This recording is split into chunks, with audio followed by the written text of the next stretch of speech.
Good evening and welcome to Have I Got News For You, the quiz show in which contestants get the chance to win £1 million as we bought them all lottery tickets. In the news this week, to celebrate polling day for the new Scottish Parliament, the SNP blow their entire election budget on a fireworks display. Despite his scathing attack on their new hatchback, Vauxhall kindly invite Jeremy Clarkson to test drive another model.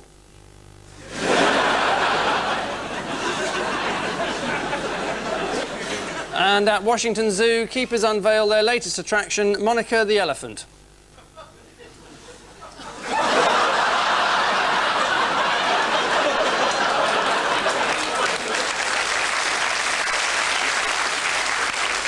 On Ian Hislop's team is a journalist who believes he was only hired by the Daily Express because they confused him with his brother... I think it's just happened again. Anyway, he's here now, so Peter Hitchens. Good evening. And with Paul Merton tonight is a woman who has apparently eaten everything from squirrels to testicles. In fact, the only thing left in the BBC canteen is a couple of mushroom vol au vent. Clarissa Dixon-Wright.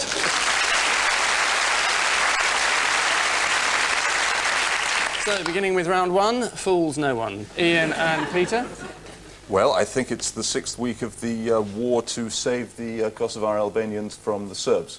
But unfortunately, the Serbs are still killing the Kosovar Albanians and driving them out of their homes, so it hasn't been a very successful war. But I think it's about to be proclaimed a success. Right. If I have that right. And what's the UN proposal at the moment?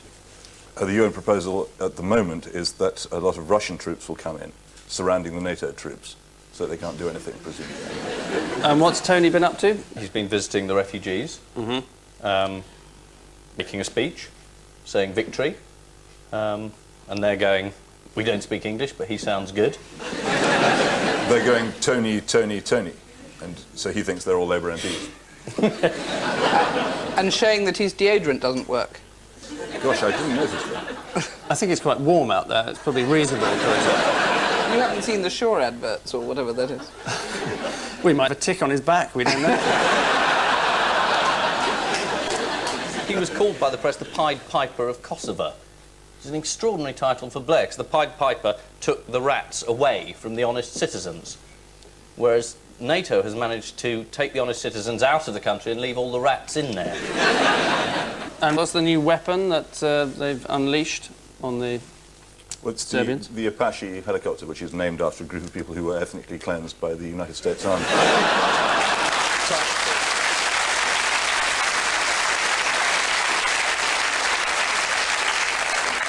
I wasn't actually referring to that weapon. There is another weapon. Oh, is this the thing that turns all the lights out? Yeah, this amazing graphite bomb that you drop over the power stations and then the electricity doesn't work? My electricity board's got one. We can see it now. Well, why have they spent 6 weeks dropping cruise missiles when they had this up their sleeves all along? Because they spent all that time sharpening the pencils to get the graphite. NATO this week used so-called soft bombs to disable Serbian transmitters and communication centres as they have accused Slobodan Milosevic of controlling the country's media, something which he denied on last Saturday's edition of Slobodan's House Party. Paul and Clarissa. Donald Dewar, will you be my girlfriend? Will you be my girlfriend? Alex Salmon, yes. with Sean Connery bluffing. Yeah. It has to be the Welsh and Scottish devolution elections. Have you already voted? Because you live in Scotland, don't I you? live in Scotland. I voted at 7:02 this morning. Oh, right. So that I could be here in plenty of time to eat out the BBC canteen, you see. Peter, you're normally fairly busy around election time, aren't you? Yes, roughing people up. Weren't you spending the last election hounding Kinnock? The one before I hounded Kinnock, and the one after that I hounded that nice Mr. Blair, the most wonderful man in the world. You're not allowed to hound. But No. I did, so I got into terrible trouble. The Labour Party came after me, and they revealed my past. What is your past? My past? Well, I used to be a Trotskyist. Good heavens. Well, who knows, by the end of the show, Peter could be on Paul's team. Have you got any... What on earth are you talking about? Swinging from side to side. It's a... political metaphor, Paul. I think. I don't think so, the way he's got his hand on my knee. Yes?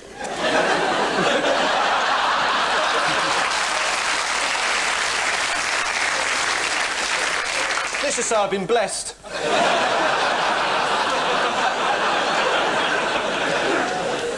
Yes, it is the local elections and the regional elections for the new Welsh and Scottish Assemblies. Unfortunately, this show is recorded before the results are announced, so we have no idea how Labour, the SNP or the Liberals have done. But the Conservatives have done very badly.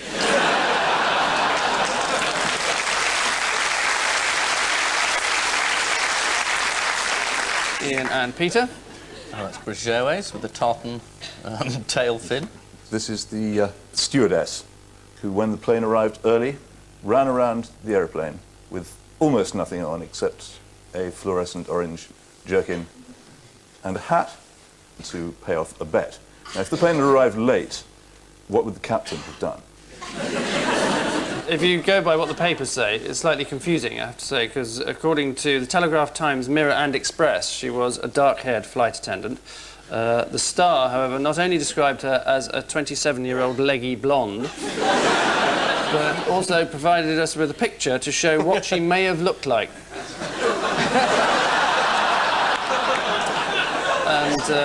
And this is what she did actually look like.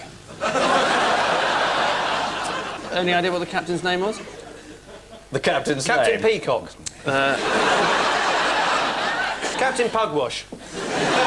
Captain Ash was his name, which is a slightly unfortunate name for a pilot, especially if your first names happen to be Christopher Ronald. Were they? Oh, yes. Those were his names? No. Why are you mentioning it then? I'm using conceit, I thought, but maybe not. Yeah, not, I think. Well, it could be Frederick Leonard, that's Flash. Well, I don't say that, do I? So why are you wasting everybody's time with this ridiculous... What's Christopher? What are you talking about? What's ironic about a pilot having a name Flash? Well, because she Well, did if a she take her did. clothes off. She took her clothes off. Have you not been reading the papers? This is the British Airways stewardess who lost a bet with the pilot that the plane would arrive late and had to strip off down to her underwear and run around the plane. The baggage handlers were so stunned that several valuable items of luggage got through unstolen. And finally, Paul and Clarissa. Mount Everest, clearly. Mallory. Mallory, yes, they've just found his body. Mallory climbed up Mount Everest, got 2,000 feet from the summit, and didn't go any further, or so they believe. They don't know. They've got to find a Kodak camera that he had about his body. If they can find that, if there's a picture of him standing like that doing that, then they are the first people to have conquered Everest. If not, then they're not. Mallory went up in a tweed jacket and hobnailed boots. Hardly stylish. And chaps didn't wear anoraks. No. Well, But don't forget the +4s. according to certain He photographs, chaps don't wear very much at all.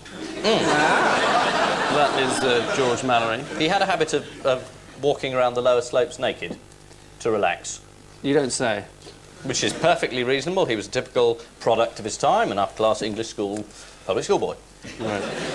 Well, the more worrying, I think his companion is also naked from the waist down. Is he really? Nothing unusual about that, Ian? No, he was at Cambridge. And who else has tried to climb Everest over the years? A few other Brits. Brian Blessed. Yes, about 900 times. McNaughton. Chris Bodden. Yes, and more famously, the Duchess of York attempted it. Good Lord. How far did she get? As far as the nearest cafeteria.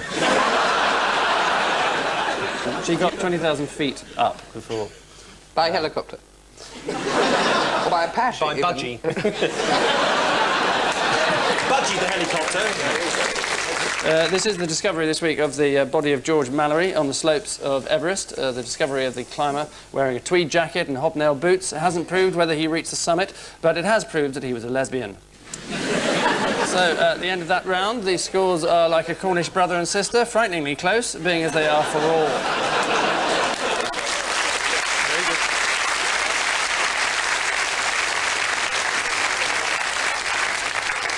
And so, just as things are getting going, in tribute to TV executives everywhere, we break suddenly for a four-course meal. 4 unsavoury news stories to identify from 4 even more unsavoury foodstuffs. So, Ian and Peter.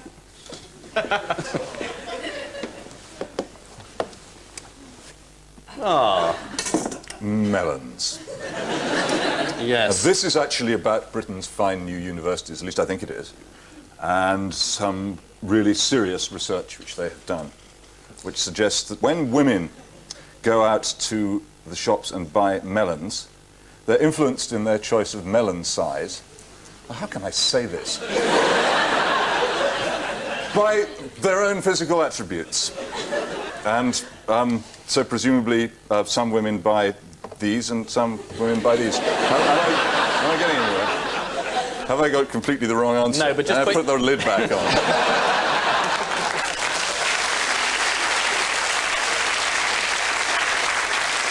Yes, I'd love to say you're completely wrong, but unfortunately you are utterly right. I just wonder what the selection of cucumbers is.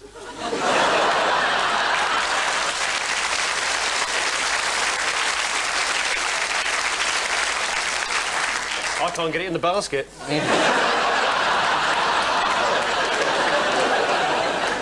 So Usually they sell them cut in half, don't they? That's kosher. So how do you test a melon then, Clarissa, to find out if it's ripe or not? You smell it. Do you have to open it before you smell it? No, you just hold it. Do you want to hold that to your nose and see what happens? Oh.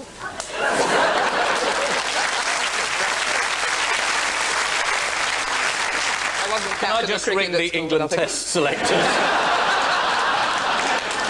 That's right. You smell that, don't you? Right, thank you very much. This could be a new programme called Melon Sniff. Welcome to melon sniffing. Lord Helsham, would you like to sniff a melon? A Tesco spokesman said, for most women, breast size is a conscious thought when choosing melons, whereas for most men, breast size is a conscious thought when doing almost anything, in fact. Paul and Clarissa,